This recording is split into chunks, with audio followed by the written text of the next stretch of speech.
Comece o dia bem informado com a equipe de jornalismo da Verde Vale FM. No ar, Jornal Verde Vale. 6h34. Olá, muito bom dia para você. Terça-feira, 21 de maio do ano de 2024. Estamos começando pela Verde Vale FM, uma emissora do Sistema Verde Vale de Comunicação. Mais uma edição do Jornal Verde Vale. Comigo na bancada, ela, Daliana Oliveira. Bom dia. Ótimo dia para você, Wesley. Um ótimo dia para você também que acompanha a programação aqui da Rádio Número 1 da região dessa terça-feira. Agora 6h34. Você confere então os destaques das últimas 24 horas. Jornal Verde Vale. Dengue, Brasil ultrapassa 5 milhões de casos e bate novo recorde. Governo zera a tarifa de importação de 3 tipos de arroz para garantir o abastecimento. Exército reduz de 6 para 4 o máximo de armas que policiais militares e bombeiros podem ter. Dona da Fiat da Jeep anuncia investimento de 14 bilhões de reais em Betim, expansão da linha de motores. Discussão entre OS, que administra Hugo, e governo vai parar na justiça. Inscrição para o Enem terá calendário diferenciado no Rio Grande do Sul. Projeto prevê prova admissional para ingresso em colégios militares em Goiás. Os detalhes destas e outras notícias você vai conferir a partir de agora, aqui no Jornal Verde Vale. A notícia em primeira mão. Jornal Verde Vale. Jornal Verde Vale. Verde Vale. Notícias do Brasil. 6h35. Uma ótima manhã de terça-feira para você. Sejam todos bem-vindos e bem-vindas a mais uma edição do nosso Jornal Verde Vale. Os números da dengue não param de crescer. O Brasil alcançou nesta segunda-feira a marca de 5.100.766 casos prováveis de dengue em 2024. A informação consta na mais recente atualização do painel de monitoramento das arboviroses, abastecido com base em dados do Ministério da Saúde. No total, são 2.827 mortos pela doença. Essa é a maior quantidade de óbitos confirmados desde o início da série histórica no país em 2000. O número supera, inclusive, o recorde registrado em todo o ano de 2023, quando foram 1.094 mortes. Em relação aos números de casos, 2024 já supera os 2 anos que haviam registrado maior quantidade de infectados até então. 2015 com 1.688.688 diagnósticos e 2023 com 1.641.278 casos. São Paulo lidera o ranking de número de casos graves da doença, com 13.120, seguido por Minas Gerais com 9.228 e o Paraná com 8.339. Segundo o Ministério da Saúde, o alto volume de casos registrados neste ano tem relação com fatores como as mudanças climáticas e a circulação de mais de um sorotipo do vírus. E a Prefeitura de Roca Salles, no Rio Grande do Sul, no Vale do Taquari, estuda propor a transferência de milhares de moradores e comerciantes da área central da cidade para outro ponto do território municipal, menos sujeito aos efeitos adversos de chuvas, como enchentes, alagamentos e inundações. Segundo o ZART, todos os cerca de 10.400 habitantes de Roca Salles foram, de alguma forma, prejudicados pela catástrofe socioambiental que em todo o estado afetou mais de 2.330.000 pessoas, causando ao menos 157 mortes e deixando 88 desaparecidos, além de 76.188 desabrigados, números estes contabilizados até o meio-dia de ontem. Só em Roca Salles foram registradas 10 mortes. Os reflexos das chuvas também comprometeram as obras que a Prefeitura vinha realizando para reparar os danos das cheias de setembro de 2023, agravando os danos à infraestrutura local. De acordo ainda com o ZART, entre 3.500 e 4.000 pessoas moram ou trabalham na área central da cidade. A realocação, ainda que complexa e desafiadora, é vista como uma medida crucial para dar segurança à população e evitar novas tragédias. E o piso da enfermagem, uma PEC sobre jornada de trabalho, pode acabar com a carga horária de 44 horas semanais. Os detalhes com Lívia Azevedo. Os enfermeiros, auxiliares e técnicos em enfermagem estão próximos de conseguir virar mais uma página de um capítulo que parece não ter fim.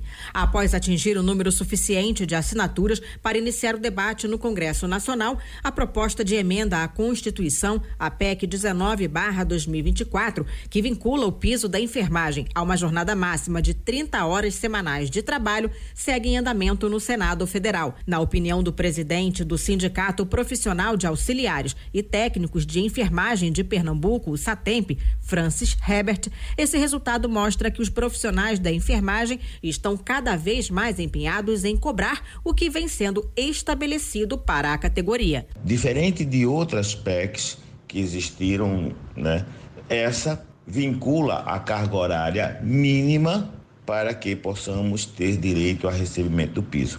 A gente sabe hoje que vivemos na saúde sem uma carga horária determinada. A CLT nos remete a 220 horas mês, é muito cansativo, inclusive existe já relatos da Organização Mundial de Saúde de trabalhadores.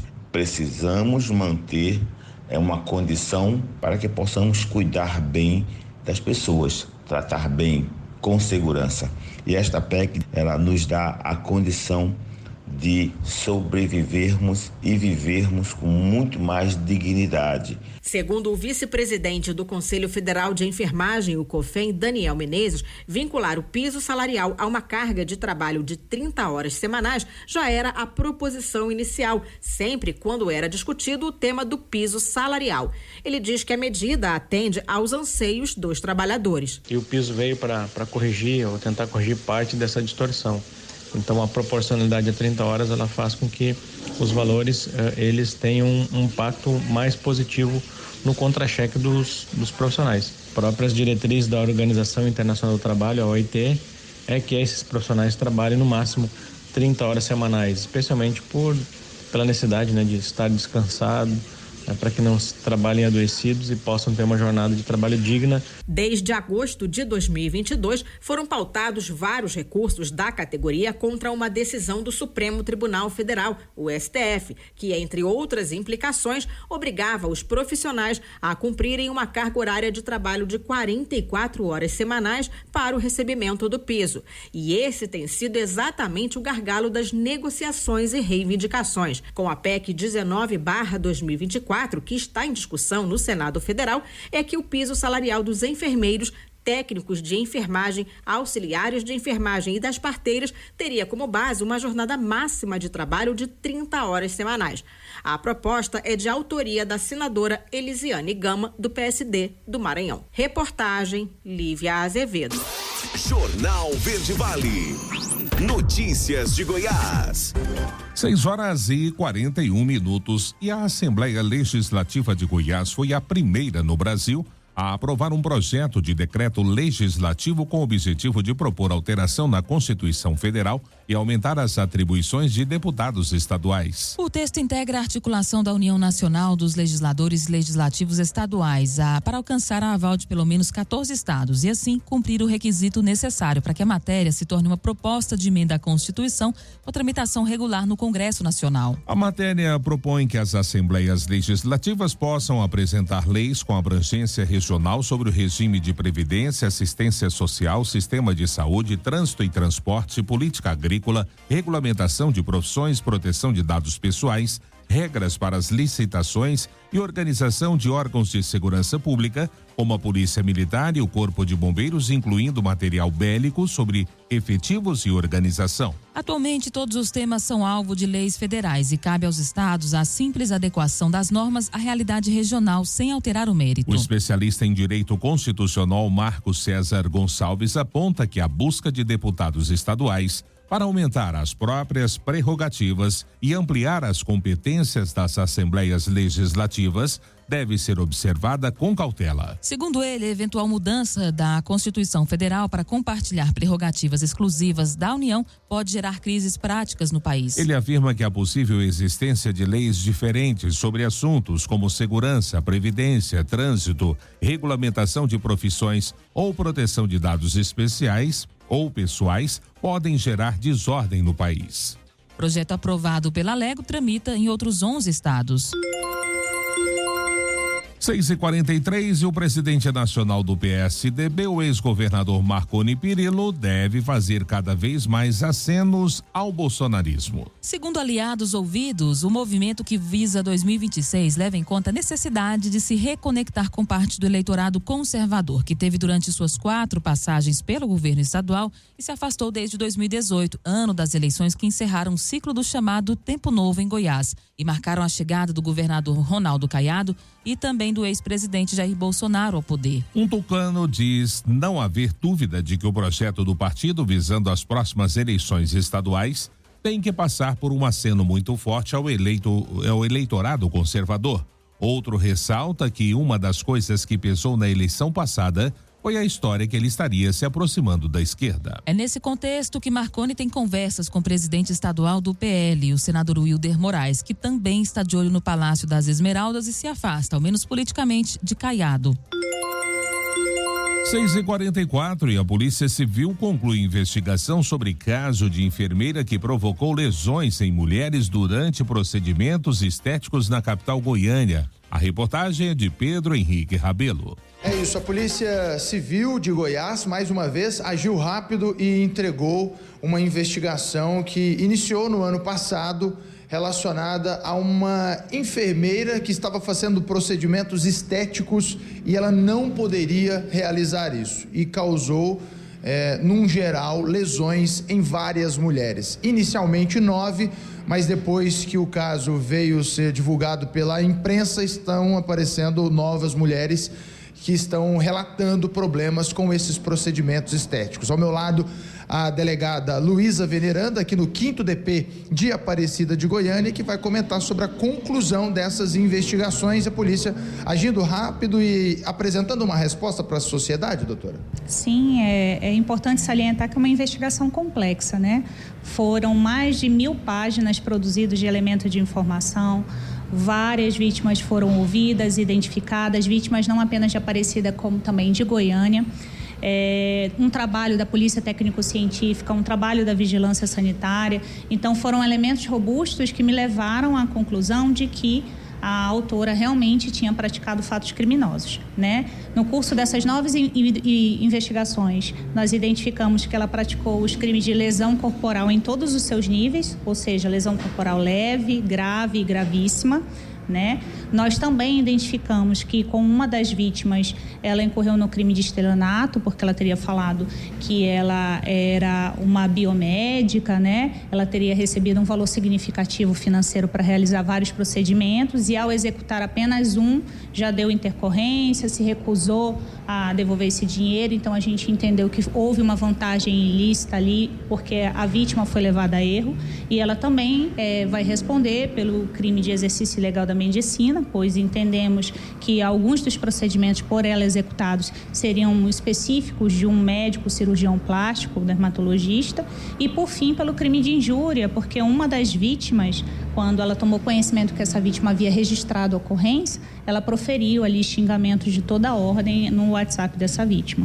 A Carla Caroline seguia a enfermeira investigada há 5 anos nas redes sociais. Ela viu a notícia que a polícia tinha encerrado as investigações e tomou coragem para fazer a sua denúncia. Ela aceitou falar com a nossa reportagem. Eu fiz um procedimento nos seios e com a tentativa de levantar uma das mamas, ela colocou um fio de sustentação, que não é o correto colocar nos seios, que eu descobri depois. E ela amarrou o músculo dos meus seios e deu rejeição, né? Deu inflamação, infecção, correu o risco de necrosar ou de perder a mama. Aí teve que desamarrar o fio e entrar com antibiótico, anti-inflamatório e remédio para dor. Como eu vi hoje na reportagem, falei, não, vou lá para ajudar a conseguir parar ela, né? Porque ela já tem vários processos. A conclusão do caso será encaminhada para o Ministério Público.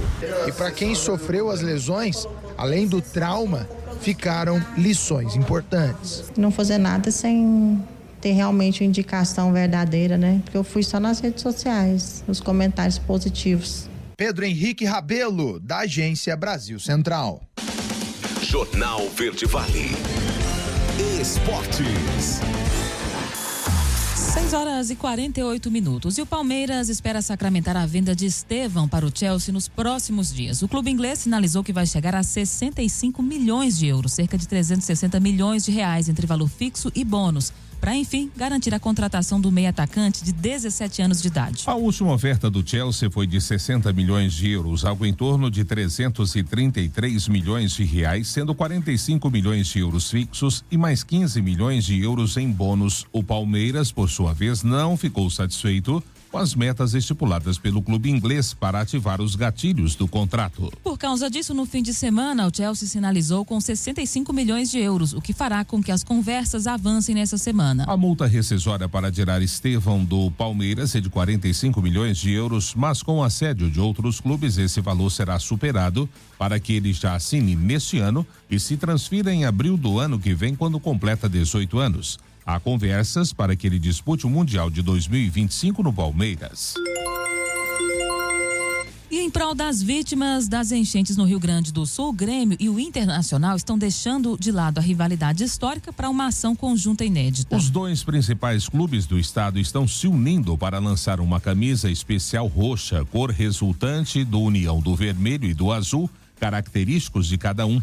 A informação foi divulgada pela Gaúcha Zero Hora e confirmada pela ESPN. A ideia é de que todos os patrocínios dessa camisa especial sejam usados para angariar fundos para as vítimas das enchentes. Há possibilidade ainda que os dois clubes joguem em algum momento com essa camisa especial de forma simbólica. A parceria da dupla Grenal inclui ainda o governo do estado do Rio Grande do Sul. Internacional e Grêmio foram profundamente atingidos pelas chuvas que vêm causando estrago em todo o estado, com os estádios e CTs dos dois clubes também ficando inundados. Jornal Verde Vale. Agronegócios. 6h50. O Ministério do Desenvolvimento, Indústria, Comércio e Serviços confirmou ontem que o governo zerou a tarifa de importação de 3 tipos de arroz. Em nota, o Ministério informou que a medida foi aprovada em reunião extraordinária do Comitê Executivo de Gestão da Câmara de Comércio Exterior nesta segunda-feira para garantir o abastecimento do produto. O governo está agindo de forma decisiva para garantir a segurança alimentar e o bem-estar de todos os brasileiros. Ao zerar as tarifas, busca-se evitar problemas de desabastecimento e do aumento do preço do produto no Brasil por causa da redução da oferta. É o que disse o vice-presidente e ministro do Ministério, Geraldo Alckmin, na nota. Segundo o Ministério, a isenção do imposto de importação entra em vigor a partir da publicação no Diário Oficial da União e terá validade até 31 de dezembro deste ano. A expectativa é de publicação no diário até esta quinta-feira. Estarão inclusos nessa tarifa zero 2 tipos de arroz não parbolizados, descascado e com casca, e um tipo de arroz beneficiado, polido ou brunido. O Ministério informou ainda que a medida atende a um pedido do Ministério da Agricultura, Pecuária e Companhia Nacional de Abastecimento, a Conab. A notícia em primeira mão. Jornal Verde Vale. Agora, na Verde Vale, os comentários de Alexandre Garcia. Bom dia. O que vocês acham daquele sujeito que fez uma bomba e um outro que instalou a bomba num caminhão de combustível no aeroporto de Brasília? Pois os dois estão em regime semiaberto. Foram condenados, um foi condenado a 9 anos e 8 meses e outro a 5 anos. O sujeito que deu carona para eles pegou 6 anos, mas está em regime fechado. E o jornal chama o sujeito não de terrorista, como chamavam todos os manifestantes, mas de bolsonarista. Não, ele é terrorista. Ele fez uma bomba para explodir no aeroporto, meu Deus. E ele já está no semiaberto. E tem gente que apenas se manifestou e pegou 17 anos. Praticamente quase o dobro. Eu não consigo entender isso. Eu queria saber o sujeito que quebrou o relógio também. Porque a gente tem que comparar a pena com o tamanho do crime, a gravidade do crime. Eu não entendo. A bomba só não explodiu por incompetência deles. Fica difícil entender. Uma inversão. Eu estava ouvindo um amigo, detentor de cargo importante, me falando, né, sobre a ausência de propósito naquela destruição de um relógio, de um quadro de Janira, obras de arte, quebrar cadeira, jogar extintor contra vidraça. Qual é o propósito? Eu acho que tinha um propósito, sim. Era jogar tudo aquilo como carga de culpa sobre manifestantes, que foram pacíficos. Alguns entraram de ingenuidade ou para se protegerem nas sedes dos três poderes. Estão pagando caríssimo por isso. Bom, vejam só outra coisa, fica difícil de entender. Na Itália, lá num evento de associações populares, algo assim, o Papa Francisco, pelo noticiário, recebeu João Pedro Stedley, o chefão do MST, eterno chefão, e teria abençoado a bandeira do MST, que significa invasões violentas, ameaças, destruição de patrimônio, de gado, de cerca, de porteira, de trator, de depósito, de silo, de casa-sede, né? E o Stedley citou o bispo Dom Pedro Casaldálica dizendo: malditas todas as propriedades privadas que nos privam de viver e de amar. A Constituição, no capítulo dos direitos e garantias fundamentais, põe na mesma linha do direito à vida o direito de propriedade. E, no entanto, isso passa batido, como se fosse apenas uma peça de propaganda. Não sei se isso vai ser discutido dentro da igreja, tem a obediência ao Papa e tal, o respeito ao Papa, mas também tem o lado da lei brasileira. E simplesmente não acontece nada. Quando é o MST que invade ministérios, toca fogo em praça de pedágio, em pesquisa, inclusive pesquisa pública do serviço público do Estado brasileiro, ninguém diz que é atentado ao Estado democrático de direito. Por que essa diferença, né? Só para a gente pensar um pouco sobre isso. Bom, eu falei em Estado, o Estado vai arrecadar um dinheirão agora. O presidente Lula sancionou o DPVAT, ressuscitou o DPVAT que havia sido eliminado no governo Bolsonaro. Agora se chama SPVAT. Vai entrar em vigor no ano que vem. Dizem que vai custar de 50 a 60 reais. Como temos aí cerca de 120 milhões de veículos, serão 7 bilhões retirados do nosso bolso. 7 bilhões de reais retirados do nosso bolso. Foi sancionado pelo presidente e já saiu no Diário Oficial. Aliás, por falar em leis, o ministro Alexandre de Moraes, numa liminar, diz que não estão valendo leis municipais e leis estaduais de Goiás e de Mato Grosso que proíbem a tal linguagem neutra. Gente, eu sei ler a Constituição. O artigo 13 da Constituição diz que a língua no Brasil é o português. E o português não tem linguagem neutra. De Brasília, Alexandre Garcia. Você ouviu os comentários de Alexandre Garcia. Oferecimento. O sol já despontou, anunciando um novo dia. E já vai homem do campo a trabalhar com alegria. Vai cuidar do seu rebanho, da colheita ou plantação. E sempre que precisa, ele já sabe a solução. Ouro Peças, preços baixos de verdade. Produtos, peças rurais, com grandes variedades. Ouro Peças, aqui tem qualidade. Ouro Peças, aqui tem qualidade. 6h57. Agora, primeiro intervalo do Jornal Verde Vale desta terça-feira. No próximo bloco, dona da Fiat e da Jeep anuncia investimentos da ordem de 14 bilhões de reais em Betim para sua expansão de linha de motores. Discussão entre OS, que administra Hugo, e governo vai parar na justiça. Não saia daí, a gente volta já trazendo em detalhes estas e outras notícias. Jornal Verde Vale. Oferecimento. Jornal Verde Vale. Verde Vale. Notícias do Brasil. 7h07, já de volta com o segundo bloco do Jornal Verde Vale dessa terça-feira.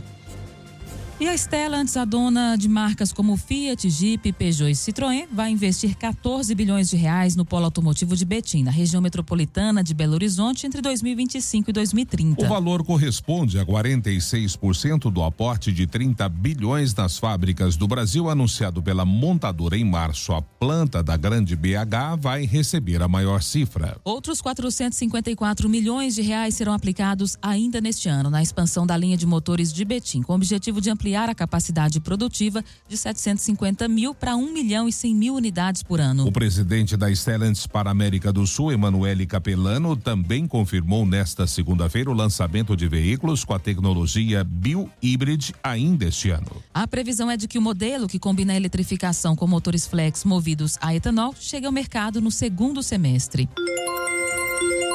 E o ministro Flávio Dino, do Supremo Tribunal Federal, manteve o afastamento dos desembargadores do Tribunal Regional Federal da 4ª Região, Doraci Flores de Lima e Carlos Edmundo Thompson Flores Lenz. A decisão preserva a determinação do Conselho Nacional de Justiça, que apartou ambos das funções no dia 16 de abril. O caso deve ser levado ao colegiado do CNJ após o presidente Luiz Roberto Barroso devolver o pedido de vistas. Flávio Dino, na decisão desta segunda-feira, ainda frisou que processos vinculados à Operação Lava Jato seguem em tramitação e que o STF tem reconhecido diversas nulidades. Na última sessão presencial realizada em 16 de abril, o CNJ revogou o afastamento da ex-juíza titular da 13ª Vara da Justiça Federal em Curitiba, Gabriela Hart, e do juiz Danilo Pereira Júnior, o atual responsável pela Lava Jato. O Conselho, no entanto, manteve apartado das funções do judiciário os desembargadores Thompson Flores e Doraci Flores de Lima, do Tribunal Regional Federal da 4ª Região. E segundo o repasse de maio do FPM para as prefeituras, será 15% menor do que o mesmo do ano passado. A matéria é com Felipe Moura. O segundo repasse de maio do Fundo de Participação dos Municípios, o FPM, terá queda expressiva. A transferência para as prefeituras que ocorre na segunda-feira é quase 15% menor do que a realizada no mesmo período do ano passado. Os municípios vão partilhar cerca de 1,280 bilhões de reais, enquanto no segundo decêndio de maio de 2023, esse valor foi de 1,440 bilhões de reais. Especialista em orçamento público, César Lima, diz que o resultado é preocupante, mas ressalta que o saldo do ano ainda é positivo para as prefeituras. Temos aí um resultado não muito satisfatório, né, em relação ao FPM, que vai ser pago agora dia 20. O fato preocupante aqui é que tem uma queda bem expressiva em relação ao ano passado, né, que se somarmos a inflação do período dá mais de 14%. Mas é importante a gente frisar que no geral do ano, né, ainda temos aí um resultado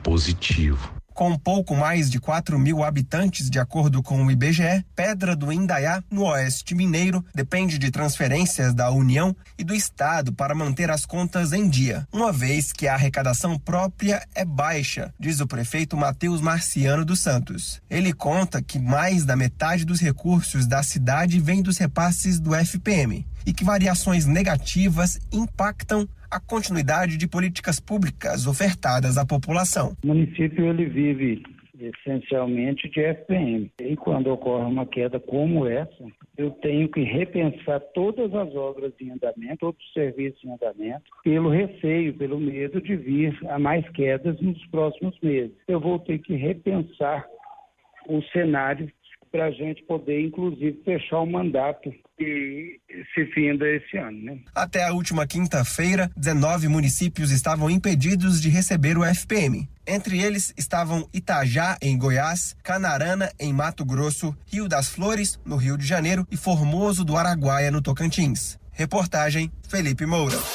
Jornal Verde Vale. Notícias de Goiás. 7h11. E a economia de Goiânia é a 15ª maior do país, com um produto interno bruto, o PIB, avaliado em quase 60 bilhões de reais, segundo dados do IBGE de 2021. Entretanto, a capital goiana tem perdido o terreno nacional. Caiu 2 posições do ranking das maiores economias do país e também no âmbito estadual. A capital é o principal polo comercial e na área de serviços de Goiás. No entanto, Goiânia precisa de novos polos empresariais para impulsionar o seu desenvolvimento econômico. Sim, essa é a opinião unânime dos presidentes das principais entidades empresariais do estado. Essas lideranças do setor produtivo comparam o desenvolvimento econômico de outras cidades como Aparecida de Goiânia, Rio Verde e Anápolis, principalmente com as suas atrações em indústrias. E Goiás conta com a primeira planta de produção de hidrogênio renovável do país, também conhecido como hidrogênio verde. Ela está instalada na usina hidrelétrica em Tumbiara, localizada no Rio Paranaíba. A planta de H2V, inaugurada em dezembro de 2021, tem capacidade de produzir 100 quilos de hidrogênio verde por dia. Desde então, já produziu 5 toneladas. O investimento total na planta piloto somou 48,5 bilhões de reais. A Eletrobras obteve em novembro a certificação da planta de produção de hidrogênio renovável da companhia, dada pela Câmara de Comercialização de Energia Elétrica. O documento comprova que o hidrogênio é produzido a partir de fontes renováveis. E alegando falta de repasses que ultrapassam os 30 milhões de reais junto ao governo de Goiás para continuidade nos trabalhos, o Instituto SEM, organização social que administra o Hospital de Urgências de Goiânia, o Hugo, notificou a Secretaria de Estado da Saúde com relação à intenção de paralisar as suas atividades sob sua responsabilidade desde janeiro de 2022. E o assunto foi parar na Justiça. Desde fevereiro do ano passado, a relação entre a Secretaria de Estado da Saúde de Goiás e a OS não é boa. E quando a pasta, então, decidiu trocar a administração. Vale lembrar que uma recomendação do Ministério Público de Goiás em novembro de 2022 recomendou que a pasta rescindisse os contratos com o Instituto SEM por causa de irregularidade no processo de qualificação. A Procuradoria-Geral do Estado de Goiás entrou em campo para evitar a paralisação de serviços. Diante da ameaça da paralisação, o órgão tomou medidas judiciais e administrativas para assegurar a continuidade dos serviços do Hugo. Entre essas medidas, chegou a entrar com uma representação criminal contra o presidente do Instituto, Gesiel Barbosa Ferreira. E a vacinação contra a gripe em Goiás está muito baixa, apenas 25%. Com isso, segundo o especialista, o número de internação por problemas respiratórios está alto no estado. Vamos conferir nessa matéria. Todo ano, a Cristiane vem com a família ao posto de saúde para se vacinar contra a gripe.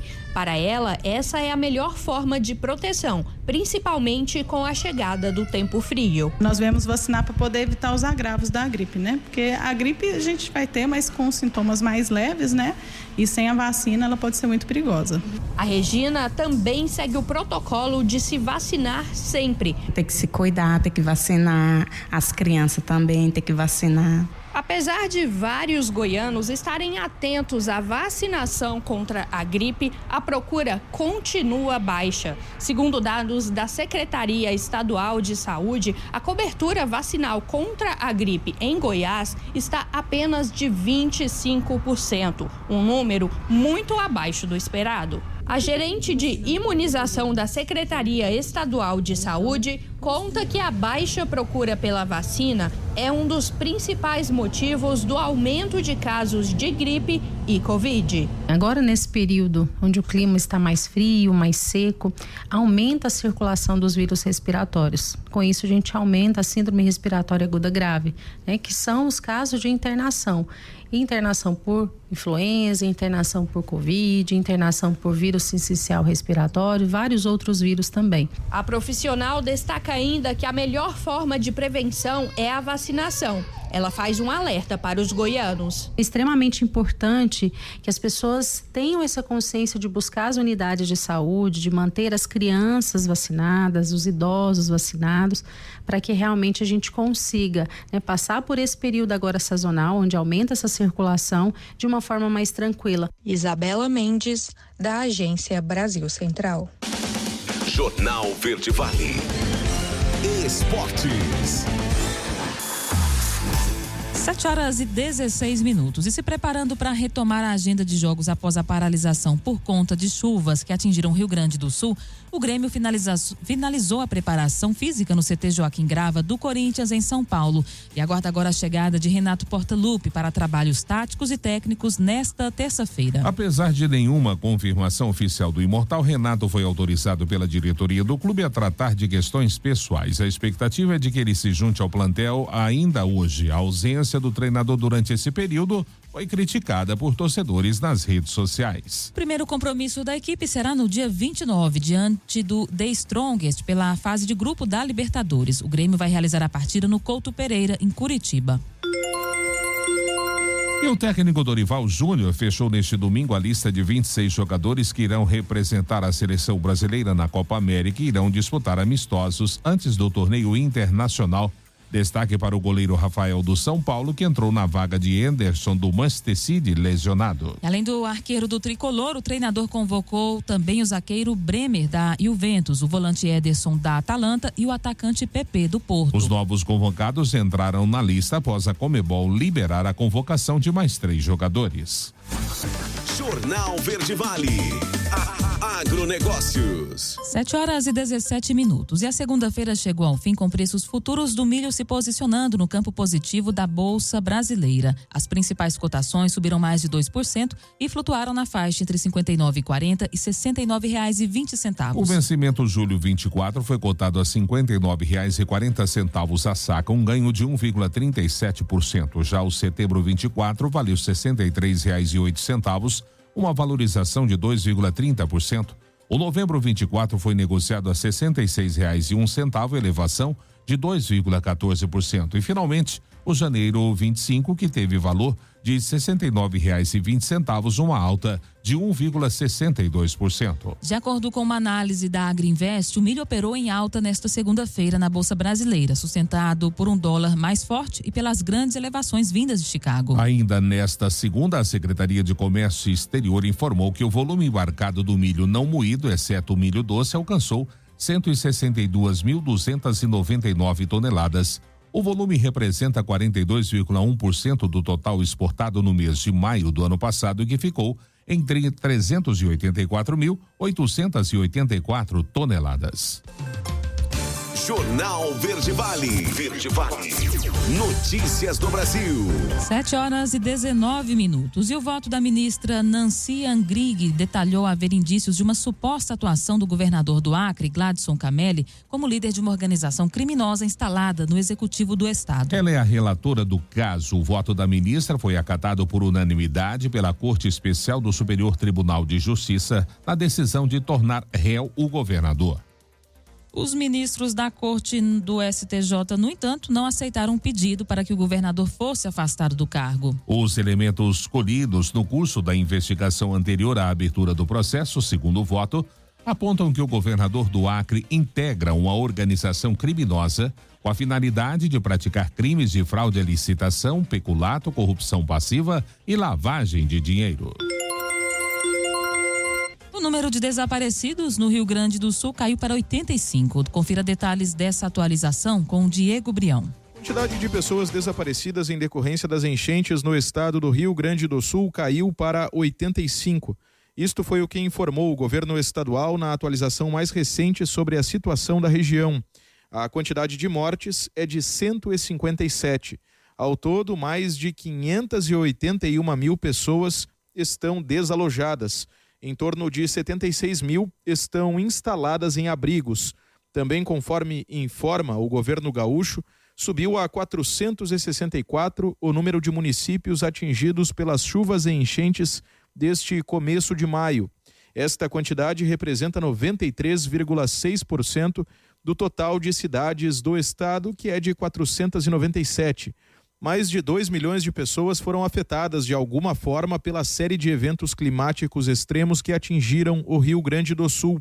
Isto corresponde a mais de 1/5 da população total do estado. Aproximadamente 82 mil pessoas foram resgatadas até agora. O nível do Lago Guaíba, situado junto à capital Porto Alegre, manteve-se em torno de 1,20 m acima da cota de inundação no decorrer da segunda-feira. A tendência é de queda do nível da água, que ocupa ainda áreas nas regiões central, norte e sul da cidade. Em relação aos rios do interior gaúcho que desaguam no Guaíba, todos apresentaram lenta queda durante a segunda. Os rios Gravataí, Docinos e Jacuí seguem, porém, acima da cota de inundação, enquanto que o Taquari está em medição superior à cota de atenção. Os rios Docinos e Gravataí, por exemplo, superam em torno de 70 centímetros a cota de inundação. A Lagoa dos Patos, na região do sul gaúcho, apresentou elevação de 17 centímetros na cidade de São Lourenço do Sul durante a segunda-feira e segue também acima da cota de inundação. Na cidade de Pelotas, a medição está mais de 1 metro acima desta cota. Ainda segundo informa o governo gaúcho, aproximadamente 175 mil clientes estavam sem fornecimento de energia elétrica no estado ao final do dia. Sobre o abastecimento de água, quase 40 mil clientes não possuíam acesso a ele.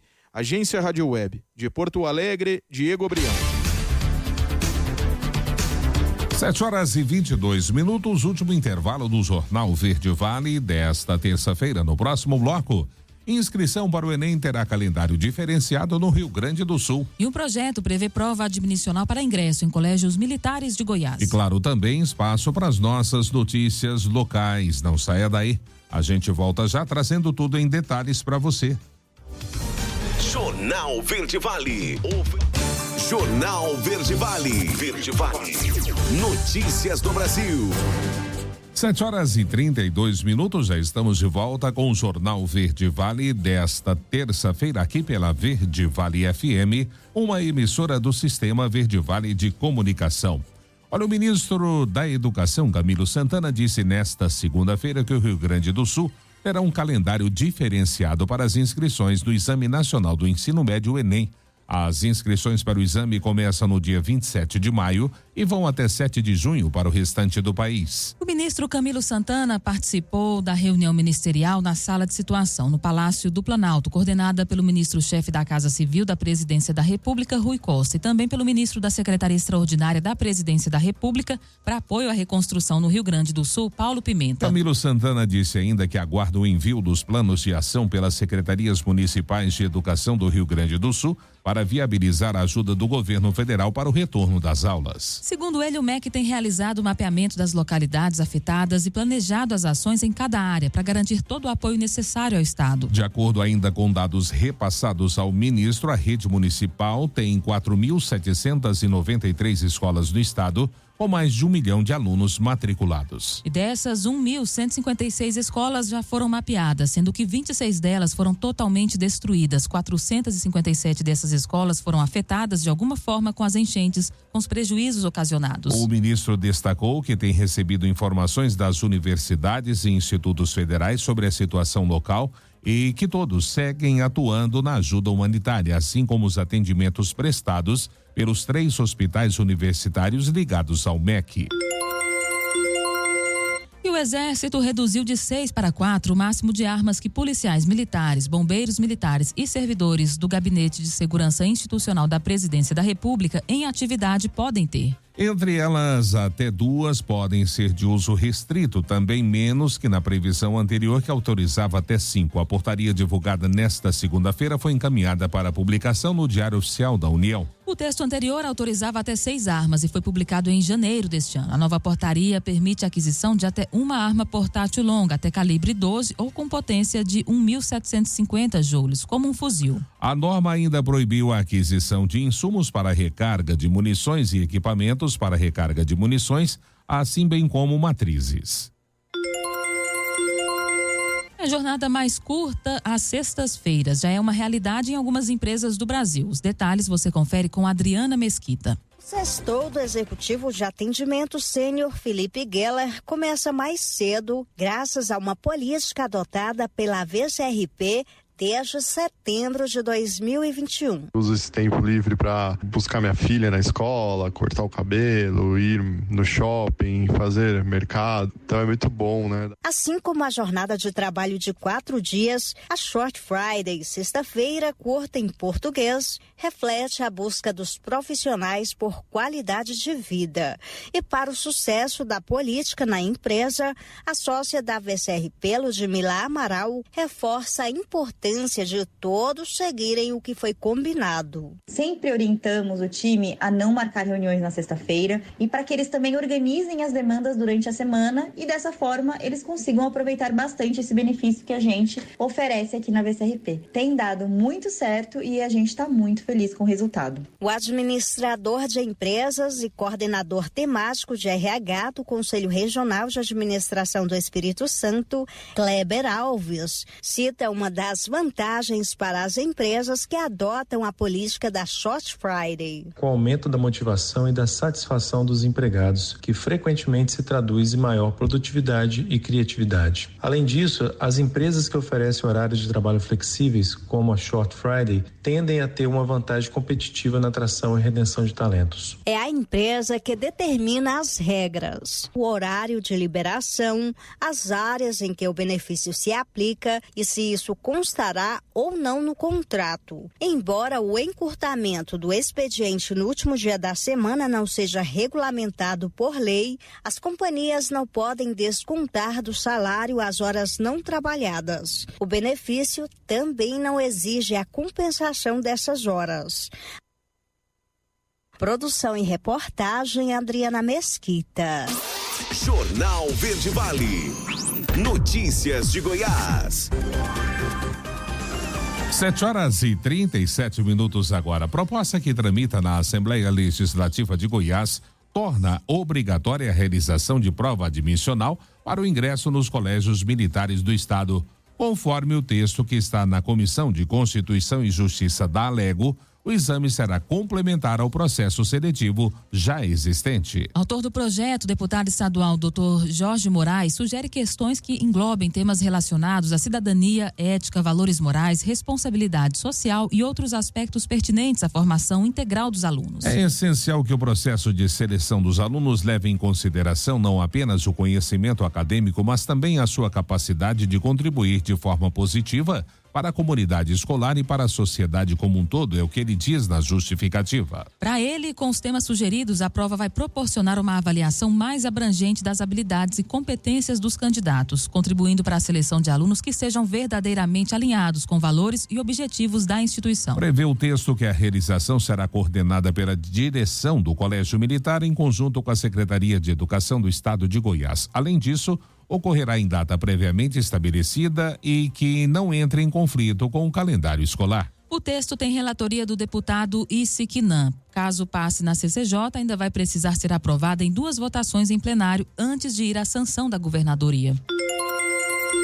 E a Delegacia Estadual de Repressão a Crimes contra o Meio Ambiente instaurou um inquérito policial para investigar os crimes de desmatamento, utilização de fogo e drenos na Bacia do Araguaia, em Nova Crixás. Segundo a Polícia Civil, é possível que existam mais de 20 quilômetros de drenos com o objetivo de secar as áreas de preservação permanente, veredas, lagos e lagoas naturais. É um punhal cravado no peito do rio Araguaia, foi o que afirmou o delegado Luciano de Carvalho, titular da DEMA. Segundo ele, um dos drenos atinge cerca de 8 quilômetros, margeando o córrego Sagradorzinho, um afluente do Araguaia.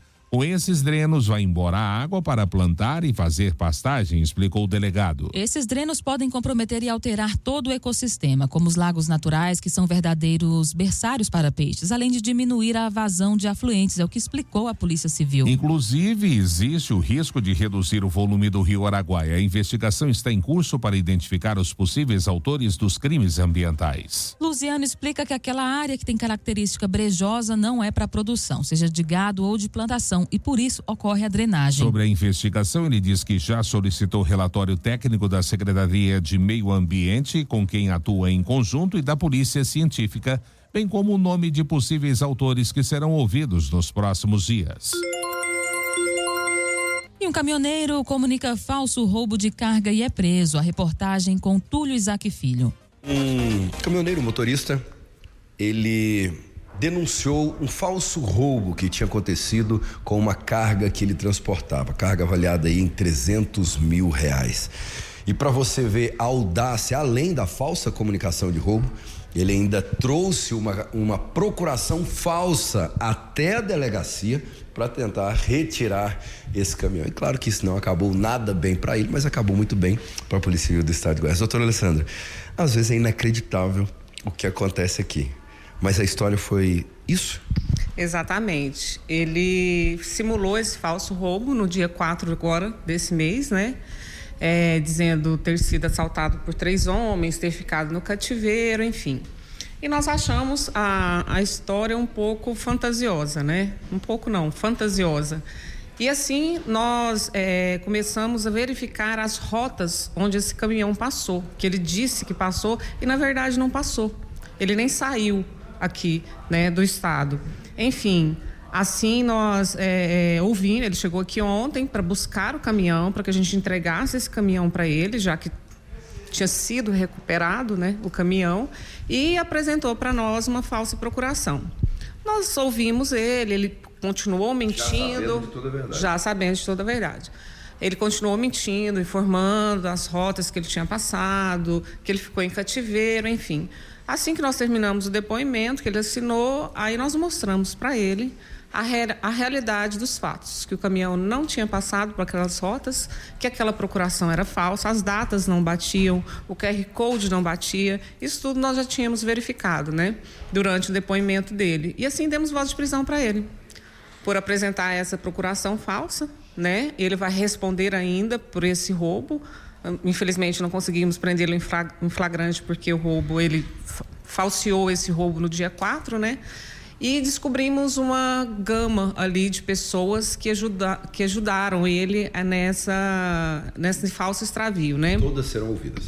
Todas serão presas, na verdade. Nós vamos representar pelas prisões agora, elas já estão identificadas e as investigações continuam nesse sentido. Túlio Isaac Filho, da Agência Brasil Central. Jornal Verde Vale. Esportes.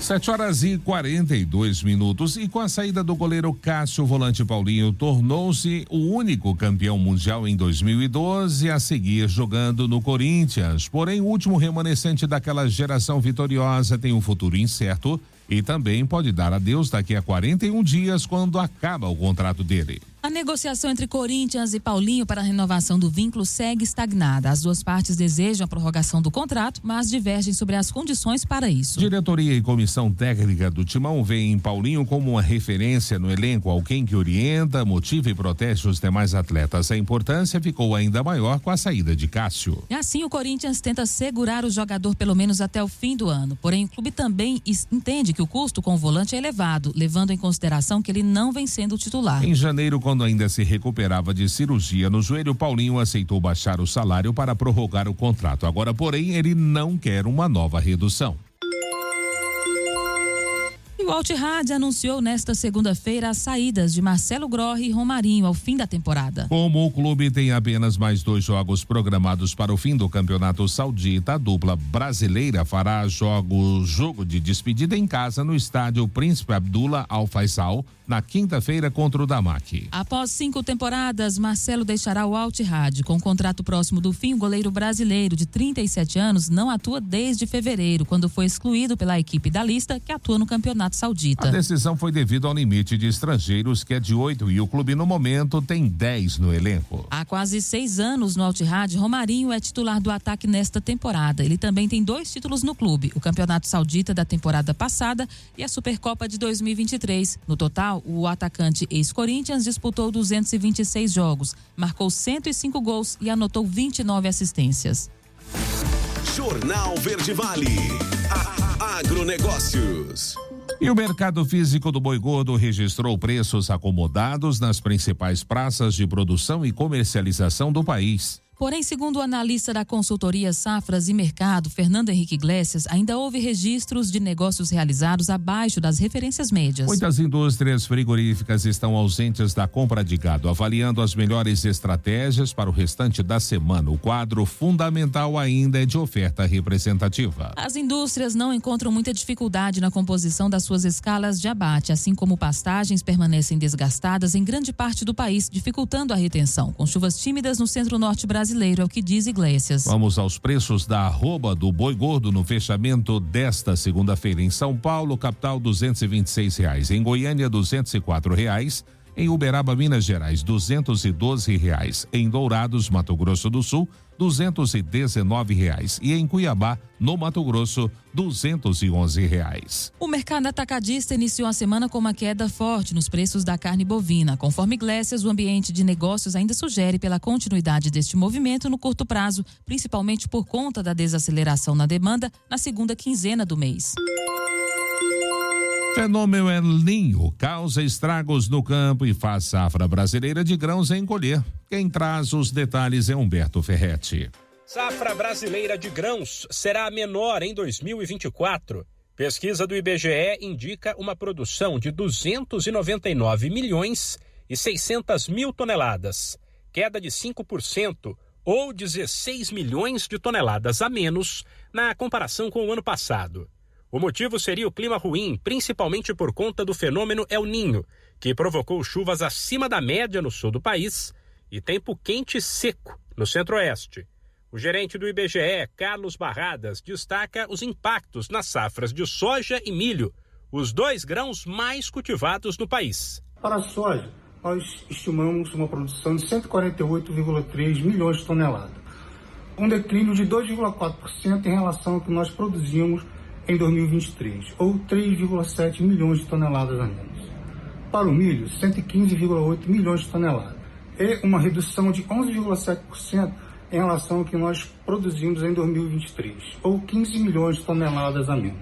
No caso do arroz, cujo Rio Grande do Sul é o maior produtor nacional, a pesquisa do IBGE, feita em abril, apontou um aumento de 2% da safra para mais de 10 milhões de toneladas.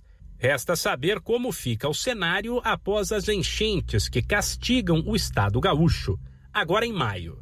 Da Rádio 2, Humberto Ferrer.